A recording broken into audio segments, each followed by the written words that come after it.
All right, how's it going there? This is Etzel tuning in again. I'm here at my mechanics, and behind me was S500 that I just bought yesterday, right? So I thought I did all my homework, lined everything up, did what I needed to do. And the one thing that I missed on was, well, I didn't get everything checked out mechanically when I bought the vehicle. So even though everything checked out on the outside, it drove nicely, didn't have any issues from that concern, and had my own checklist to go by.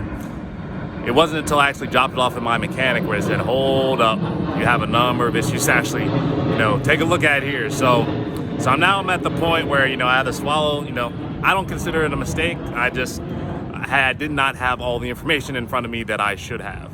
And so at this point, I'm gonna move forward and get it fixed, but I'm also reaching out to the seller to kind of let them know that, hey, there were some issues stopping the vehicle from passing inspection that had to be addressed. So, hey, I know it's on me because I already bought the vehicle, but I'm reaching out just to let you know that there are some issues still there. And if you could work with me on, let's say, reducing, that price a little bit, maybe even splitting what those repairs are by half and kind of reducing that price, I'd appreciate it, because I'd say that'd be a fair thing. That's something that I would be willing to do. So in any case, you'll have to see how that actually goes.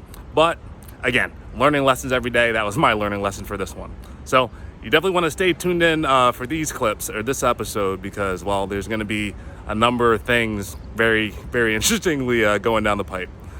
So more in store. Catch you later. Bye.